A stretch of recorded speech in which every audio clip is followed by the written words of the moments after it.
तिलाचं मित्रांनो, महाराष्ट्राच्या राजकारणामध्ये खळबळ उडवून देणारी मोठी बातमी आपल्याकडे येत आहे। अशोक खरात भोंदूबाबा याच्या समोर महाराष्ट्रातील राजकारण्यांच्या सगळ्यात मोठ्या नावांची यादी आली समोर। अशोक खरात याचे कोणकोणत्या राजकीय नेत्यांनी घेतली नावं, खरात कोणाच्या संपर्कात, अखेर भली मोठी यादी मित्रांनो। महाराष्ट्रातील कोणते मंत्री देणार राजीनामा, यासह देवेंद्र फडणवीस यांच्या टार्गेट वरती नेमकं कोण आहे, आली भली मोठी अजित पवार आणि एकनाथ शिंदेच्या गटाची यादी समोर। शिवसेना नेते संजय राऊत यांनी आज सगळ्यात मोठा खुलासा केलाय। खरात यांचे सीडीआर नेमकं अंजली दमन यांना कोण पाठवतंय, मुख्यमंत्री देवेंद्र फडणवीस यांच्या टार्गेट वरती कोण कोण नेते आहेत। मित्रांनो, राज्याच्या राजकारणातून आलेली ही सगळ्यात मोठी घडामोड आता मात्र महाराष्ट्राचं भोंदूबाबा आणि राजकीय नेत्यांचं कनेक्शन उघड करते। कोणकोणते नेते आहेत बघूया सविस्तर मोठी बातमी। भोंदूबाबा अशोक खरातच्या राजकीय कनेक्शनने मोठी उलथापालथ झाली आहे। अजून एकही राजकीय बळी गेला नसला तरी खरातचे सिंडिकेट मोठे असल्याचे तपासात समोर आले आहे। अनेक बड्या नेत्यांची नावं समोर आली आहेत।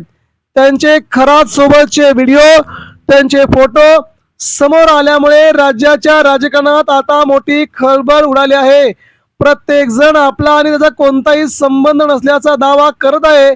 मात्र आता भोंदू खरातचे सर्वाधिक कॉल कुणाला झालेत, भोंदू खरात सोबत व्हिडिओ कुणाकुणाचे आहेत, भोंदू खरातच्या घराच्या बाहेर अमावस्या पौर्णिमेच्या बरोबर दिवशी कोण कोण त्याच्या घराच्या बाहेर गाड्या लावून रांगा लावत होते, याबद्दलची सगळ्यात मोठी आता बातमी समोर आली आहे। यामुळेच महाराष्ट्राचं राजकारण मात्र मित्रांनो प्रचंड सांकेतिक खुणांवरती गेलंय। यामुळे महाराष्ट्राच्या राजकारणात या घडीची सगळ्यात मोठी घडामोड घडते ती म्हणजे नेत्यांचे राजीनामे।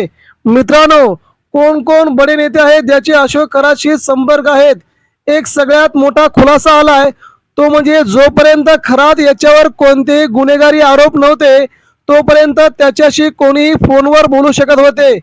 त्या काळात संवाद साधण्यात काही गैर नव्हते। मात्र आता जुन्या संभाषणाचे आधार घेऊन मंत्र्यांच्या चारित्र्यावरती शिंतोडे उडवणं राजकीय षडयंत्र आहे, हे महाशय बोलतात दीपक केसरकर। दीपक केसरकर हे एकनाथ शिंदेच्या शिवसेनेचे नेते आहेत। हे म्हणतायत की जेव्हा खरात हा गुन्हेगारी नव्हता, म्हणजे काही दिवसापूर्वी खरात हा गुन्हेगार नव्हता, त्या दिवशी खरातकडे त्याच्यावरती आरोप आमच्यावरती केले जात नव्हते। मात्र तो गुन्हेगार झाला की आमच्यावरती आरोप करायला सुरुवात केली, असा थेट आरोप केलाय। त्यानंतर मित्रांनो सगळ्यात मोठी बाब ही आता समोर आली ती म्हणजे अशोक खरात याच्या सोबतचे अनेक नेत्यांचे सीडीआर आता समोर आलेत। कोण कोण नेते समोर आहेत, रुपाली चाकणकर आणि अशोक खरात यांच्यामध्ये जवळजवळ 177 कॉल्स झाल्याची धक्कादायक माहिती आता समोर येत आहे। रुपाली चाकणकर अशोक खरात यांच्यामध्ये का कॉल झालेत असा सवाल अंजनी दमाल यांनी केलाय। त्यानंतर दुसरा महत्वाचा नेता तो म्हणजे एकनाथ शिंदे आणि अशोक खरात यांच्यामध्ये तब्बल 17 कॉल्स झाले आहेत। उपमुख्यमंत्री एकनाथ शिंदेंनी खरातला का कॉल केले होते हे सांगण्याचं आव्हान थेट अंजली दमन यांनी एकनाथ शिंदे यांना केल्याचं समजतंय। चंद्रकांत पाटील आणि अशोक खरात यांच्यात 8 कॉल्स झाले आहेत। चंद्रकांत पाटील यांनी अशोक खरातला का कॉल्स केले होते हे देखील विचारलं जात आहे।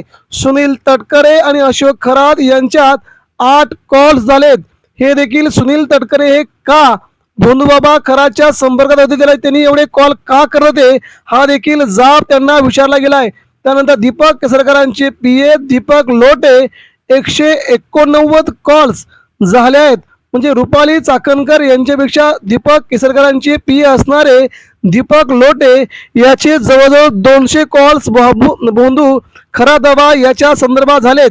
त्यानंतर हेमंत गोडसे हे एकनाथ शिंदेच्या शिवसेनेचे खासदार हे भविष्य बघताना अशोक खरातच्या हातामध्ये हात देऊन स्वतःचं भविष्य बघतानाचा त्यांचा व्हिडिओ व्हायरल आहे। अशा अनेक भल्या भल्या नेत्यांची नावं आता समोर यायला लागलीत. मित्रांनो, हे कॉल्स का केले होते? संजय राऊतांनी थेट त्यांना प्रश्न विचारलेत.